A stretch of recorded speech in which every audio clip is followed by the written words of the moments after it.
a un petit truc quand même cette musique. Vous voyez ce que je veux dire? C'est vrai qu'elle est énervante, insupportable. Au fond, elle est insupportable. Elle est vraiment insupportable. Mais vous voyez ce que je veux dire? C'est notre chanson, putain. Quand je l'écoute, je sais que c'est dimanche.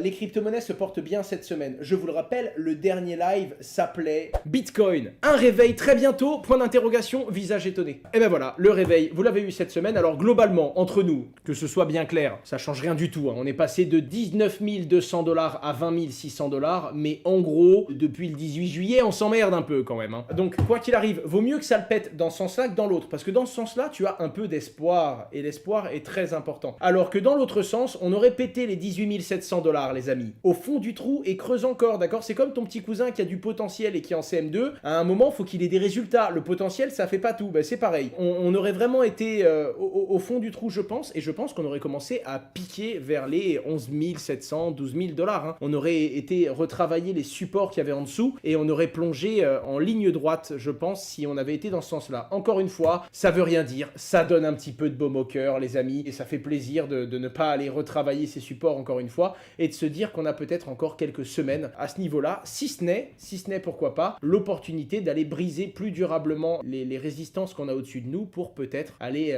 toucher du doigt les 24 000 $ d'ici quelques jours. Ça ferait beaucoup de bien. Les amis, on avance sur l'actualité de la semaine. Vous n'êtes pas sans savoir que Bill Gates, pas du tout, c'est Elon Musk, a racheté Twitter avec CZ. Alors, entre guillemets, Bill Gates pose 44 yards et CZ 500 millions. En tout cas, le truc qui est intéressant, c'est ce que ça veut dire. Premièrement, Elon Musk qui adore les crypto-monnaies, principalement de Dogecoin, on va pas se le cacher, et CZ, CEO de la plus grosse plateforme d'échange de crypto-monnaies au monde, rachète Twitter et veulent se battre pour la liberté d'expression. En attendant, une chose est certaine, Twitter est maintenant entre les mains de pro-crypto, de personnes qui aiment ça, et il y a déjà des initiatives qui ont été développer. La première initiative, et vous allez le voir très vite, boum, c'est le fait que l'on va pouvoir mettre des tweets avec des NFT que l'on pourra être redirigé directement sur la plateforme qui permet la vente de ce NFT. En tout cas, ce qu'il faut comprendre, c'est qu'on va pouvoir avoir un plus gros dialogue. Autant vous dire que Twitter, qu'on appelle également le crypto Twitter, le fameux CT, a bien prévu de se développer et va accélérer encore plus avec le nouvel outil NFT Tweet Tiles. Il faut savoir également qu'il y avait eu de gros débats, notamment à l'époque où Elon Musk voulait racheter Twitter. Il s'est rendu compte qu'il y avait des bots, comme s'il le découvrait, on parle quand même d'un des comptes les plus suivis de la plateforme. Il propose de se retirer du deal, Twitter l'attaque en mode « Hey mec, tu viens de dire que tu nous rachètes, tu vas au bout quand même, tu fais pas de demi-mesure ». Et à ce moment-là, dans les discussions légales, il y a le créateur de Twitter, d'accord, qui est Jack Dorsey. Jack Dorsey, lui, envoie apparemment à Elon Musk dans une discussion privée le fait que il regrettait Twitter n'aurait jamais dû être ce qu'il est aujourd'hui, il aurait dû rester décentralisé. À ce moment-là, Elon Musk a commencé à avoir des idées comme quoi dès qu'on fait un tweet, on pourrait payer 0,1 Doge ou 0,1 je ne sais quelle crypto-monnaie. Autant vous dire que les gens ont retenu qu'il avait dit Doge. Et du coup voilà, naturellement, une réaction réfléchie, mature de la communauté crypto. Évidemment, le Doge est passé de 6 cents à 13 cents en quelques heures, évidemment. Je vous ai fait une vidéo entière sur l'histoire du Dogecoin. Regardez ça si vous l'avez jamais vu, les gars. Vous allez voir qu'il y a des gens qui font des conneries et il y a des gens qui sont très chauds.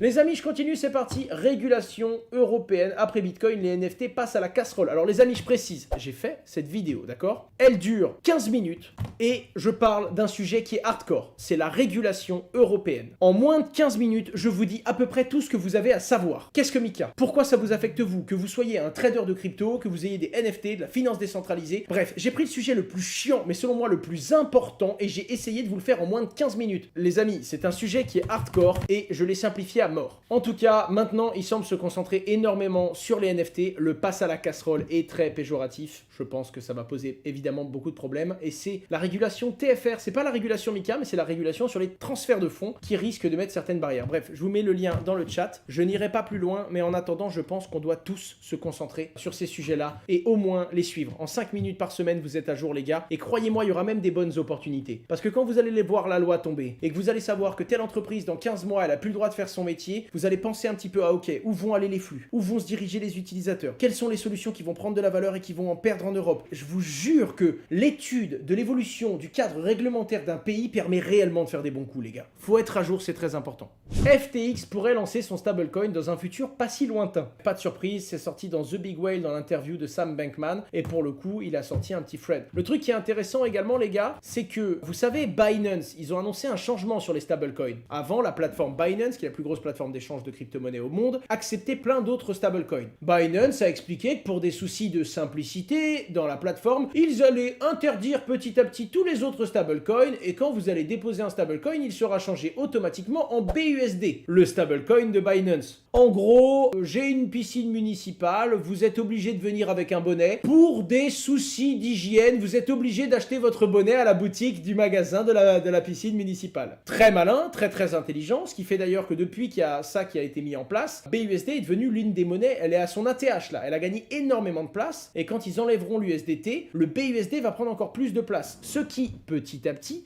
fait gagner énormément de place au BUSD dans les monnaies les plus utilisées au monde. C'est très intelligent. Et c'est ça qu'il a compris Sam Bankman après le move de CZ. À quoi bon te battre pour avoir le plus gros stablecoin au monde quand tu es une société isolée comme USDT, Tether, et que tu ne fais que ça, quand en réalité ce sont les plateformes d'exchange qui ont les plus gros volumes et qui peuvent les rediriger. Bon, en réalité, USDT, derrière on a Bitfinex, l'exchange. USDC, on a Coinbase, derrière. BUSD, on a Binance. Et regardez-moi ces volumes, hein. 21 milliards, ils sont dans la course. Bon, 21 milliards, 43 milliards, mais c'est USDC qui a pris beaucoup de place face à l'USDT. Je peux vous dire qu'USDT, ils ont intérêt à vraiment réussir à mettre un coup de pied dans la fourmilière, parce que petit à petit, ils vont se faire doubler. Alors là, les gars, je suis pas d'accord avec ça. Je pense que c'est l'échantillon qui est non représentatif. D'après une étude menée par la maison de courtage Charles Schwab, les jeunes américains sont très attirés par les crypto-monnaies. En outre, 45% des moins de 25 ans estiment vouloir intégrer les crypto-monnaies dans leur plan d'épargne retraite. Oh les bougres, ils pensent encore qu'ils auront une retraite, contre seulement 11% des plus de 60 ans. Je ne suis pas d'accord. Pour moi, l'échantillon n'est pas représentatif. Alors, c'est-à-dire que je pense que c'est totalement vrai, hein. L'étude est très bonne, mais qu'est-ce qui s'est passé? Ils ont pris 100 bonhommes ou 1000 bonhommes de plus de 60 balais, 100 bonhommes ou 1000 bonhommes de 25 ans, et ils leur ont posé les mêmes questions. Êtes-vous prêt à mettre la crypto-monnaie dans votre épargne plan retraite? Crypto-monnaie, ça sonne tech, ça sonne nouveau, ça sonne notre génération. Ce que je veux dire, c'est que beaucoup de gens, même ceux qui ne connaissent pas la crypto-monnaie, quand t'as 25 ans, tu dis ouais, je comprends, je vois le délire, ok, on peut aller dans cette direction. Alors que quand t'as 60 ans, soit tu connais le sujet, soit tu dis crypto-monnaie, oh là là,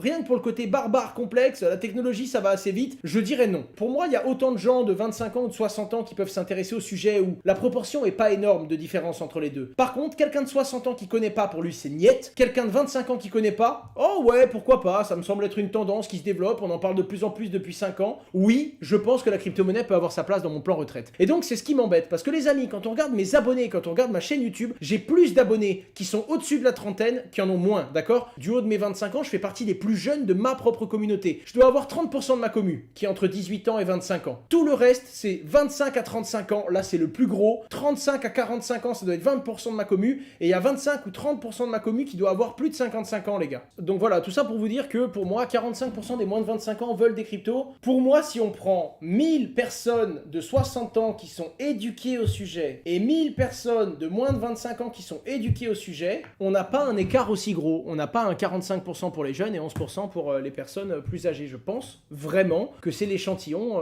sur lequel on a tapé, quoi. 9,4 milliards de dollars foutus dans le vent. Non, dans le vent, c'est pas beau. Dans le vent, c'est pas beau. D'ailleurs, je vais même vous dire quelque chose qui est une idée impopulaire, les amis.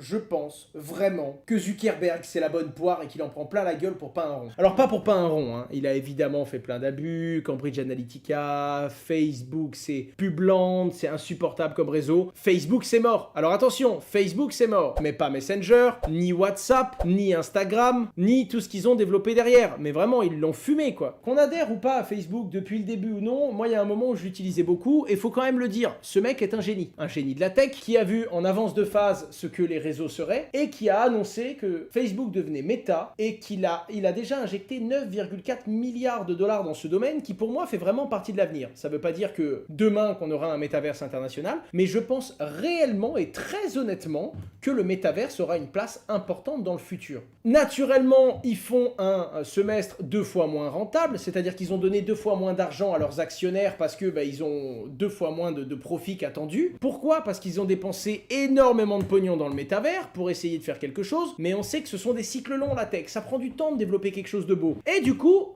piouf, Facebook est passé de 380 $ à 99 $, d'accord? C'est-à-dire que Facebook s'est pris une claque pire que Bitcoin depuis août 2021. Alors, je suis pas fan non plus de Facebook en général, de Zuckerberg et de la façon de faire. Ce que je veux vous dire, c'est que je pense vraiment que les actionnaires et les investisseurs sont très très durs avec le cours de Meta. Ça veut pas dire qu'on doit les aimer, qu'on doit être d'accord avec vous, mais globalement, Instagram, WhatsApp, et également la promesse qu'est le métavers et surtout l'avance qu'a Facebook en étant le hardware producer des plus grosses quantités de stuff, quitte à prendre un pari aujourd'hui devant vous, le cours de Meta dépassera probablement certaines valeurs qu'on a connues d'antan. Encore une fois, ceci n'est pas un conseil en investissement, j'en ai strictement aucune certitude à ce sujet et c'est juste mon pari, je pense que je vais charger un petit peu de Meta parce que je trouve qu'il ramasse anormalement trop cher.